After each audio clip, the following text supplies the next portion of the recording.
One thing I do not like spending money on is laundry soap. So we are going to make laundry soap. We're going to do a 5-gallon bucket full of laundry soap for less than $2. So what you need is... It can't be less than $2. Yes, it can be.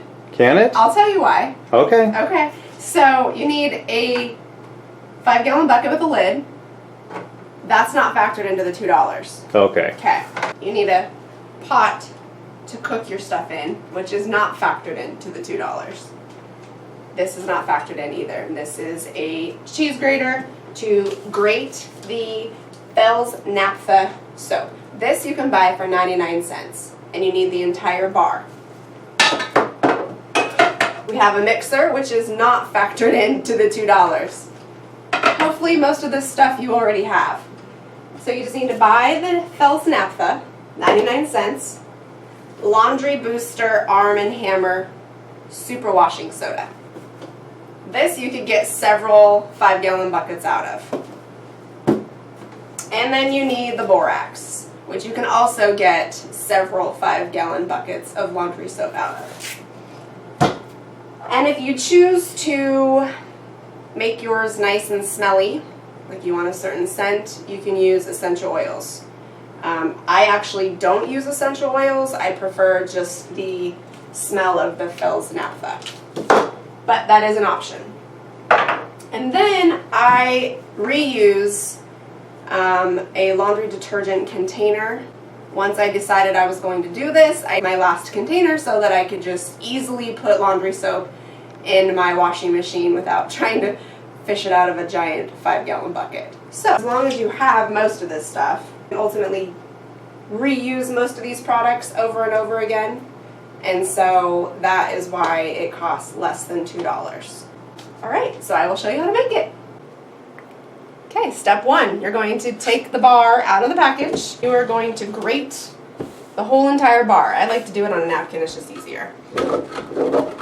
So it's pretty potent stuff, so if really strong smells bother you, you may want to actually plug your nose. Because it's actually pretty potent.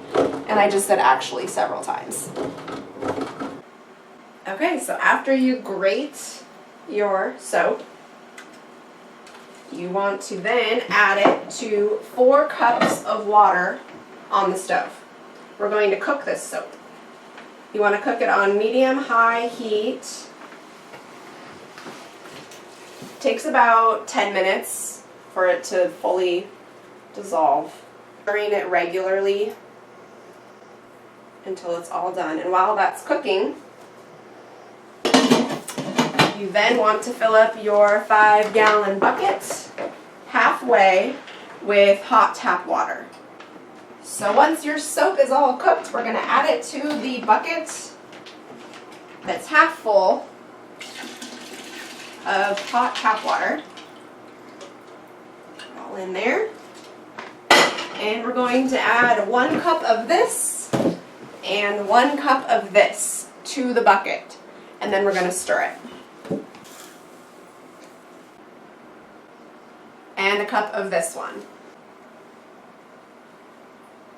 So yeah, only a cup of each of these boxes. That's why you can get so much laundry soap out of 2 giant boxes. I'm going to stir it.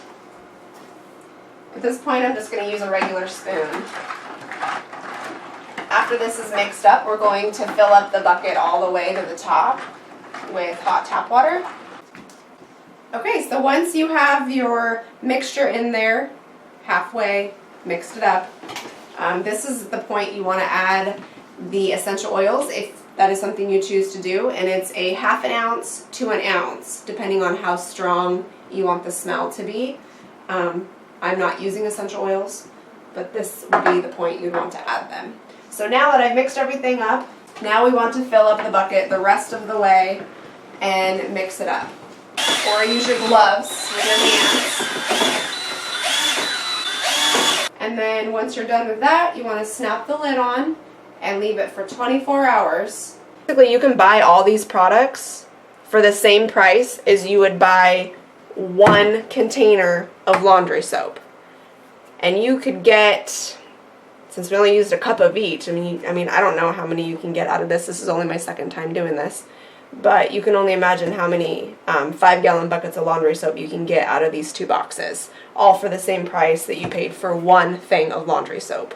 So yeah, it's worth it. Okay, so once you open it 24 hours later, this is what it looks like. We'll call it clumpy and jelly. So then you just want to mix it up with your drill. Alright, so now it's all nice and smooth. It doesn't take long to smooth it out. And then we're going to pour it into this pitcher, because it's got a nice little spout on it. Unless you have a big funnel, that would probably work just fine, which I don't have. So I'm going to use this, and then I'm going to pour it into my old container and just reuse this over and over again to make it easier to put it in the washing machine. And there you have it.